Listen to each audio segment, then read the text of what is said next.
Well, does this one meet with your approval? Ouch! Kobold, that hurts! No, it does not meet my approval. Today we have another playtest, the Player Handbook Playtest number 5. This playtest includes new properties for weapons, ridiculously broken spells, feats, 5 reworked classes, and more. The only class we're missing now is the reworked monk.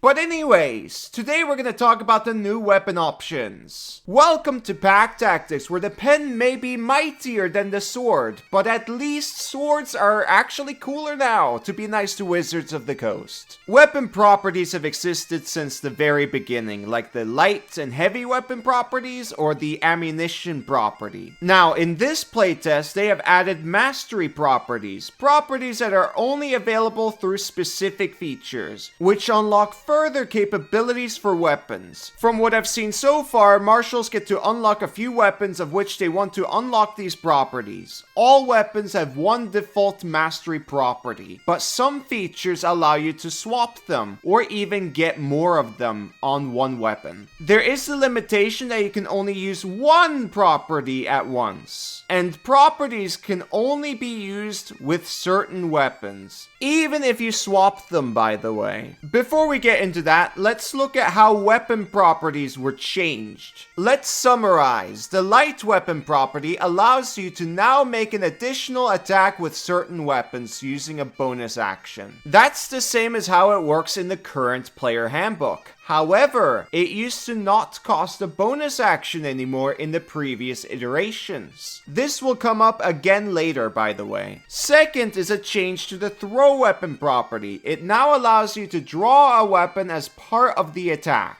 That is a small change, but I like it. One final change is that nets are now a form of adventuring gear, not a weapon. It also no longer uses attack rolls. It is simply based on your dexterity modifier and proficiency bonus, as part of a saving throw. The annoying thing about nets in current 5e is that you can only make one attack if you use a net. That's not an issue anymore, though it can be broken apart with more damage types, and based on current stat blocks, it looks like nets will work slightly less often. But I'd say it's still a buff, especially considering strategy for minions trying multiple times. I generally approve of nets not being weapons anymore. They just didn't really fit with the others. Anyways, back to mastery properties. Here you can see the weapon tables. You might notice that some guns are now in the player handbook. That's pretty cool. I didn't think they would do this. Here's an easier to read table. You can see what weapons fulfill what prerequisite in orange, and in green you can see what weapons have what properties by default.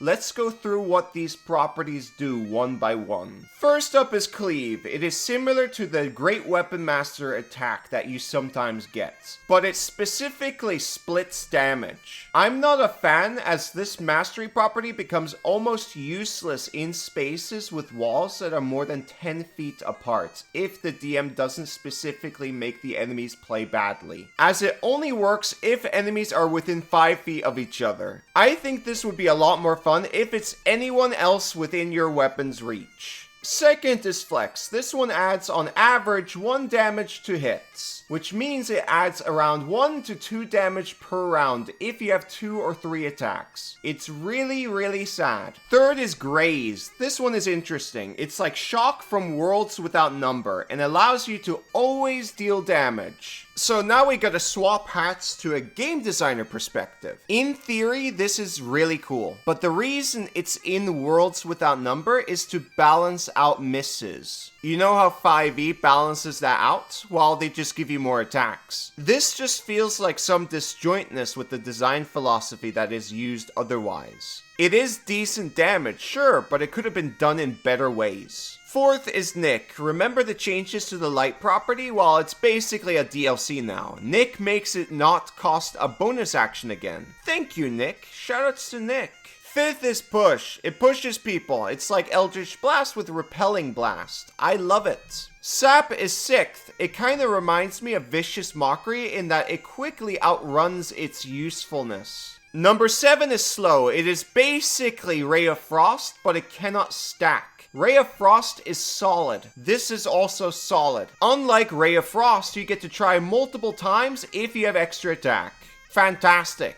Good, good, good, good, good, good, good, good. 8 is Topple. The effect is really powerful. A prone on a hit. The thing is, they need to fail a Constitution saving throw, which is not very likely in our favor. The multiple tries does balance this out a bit though. Finally, we have Vex. Whenever you hit, you get to hit more often. Pretty good as far as damage goes. Now that I've talked about all the mastery properties, I think it's time to give my thoughts with an overall picture. I believe the ones that don't do damage are generally better than the ones that do damage. In order, I'd say Topple is usually better than Push, because Prone can be a hefty debuff to enemies. But if you can get both, combine them. I would say Push is better than Slow, because Push can be used multiple times on the same target. And finally, I'd say Slow is better than Sap. Yes, you could split damage and give multiple enemies disadvantage on one of their attacks. But splitting the damage is worse than Focus Fire. Check out my short about this topic.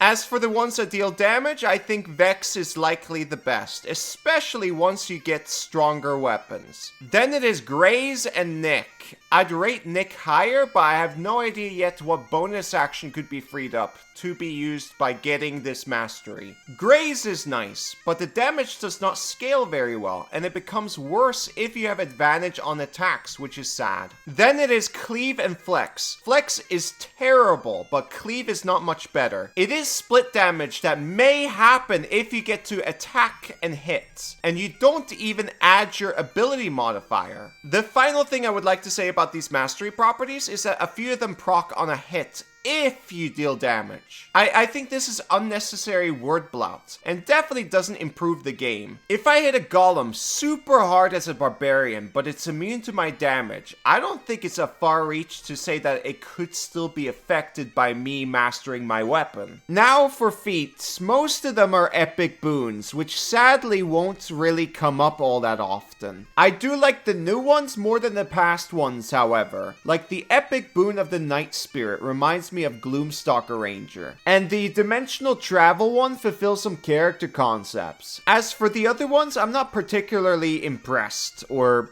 really that interested. The only low-level feat is Weapon Master, which has been changed from its 5e version, but it's still almost completely useless on martial characters, as martial characters will already unlock masteries for weapons they want to use. I think it would be way cooler if it allowed you to swap a mastery property or even add one. Overall, I think there's much they can improve in regards to feats. Even with the new mastery properties, the higher end of the weapon damage is still not as strong as it used to be in 5e. I know the median has increased, which is nice, but this is still an overall martial nerf.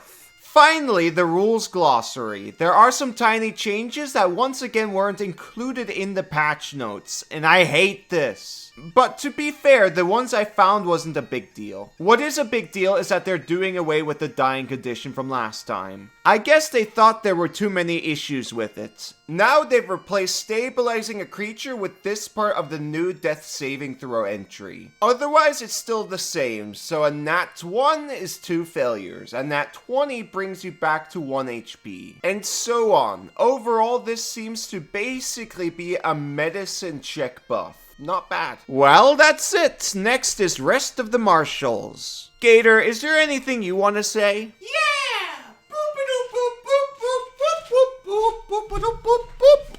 Kratos, says Gator. Okay, bye. Bye-bye.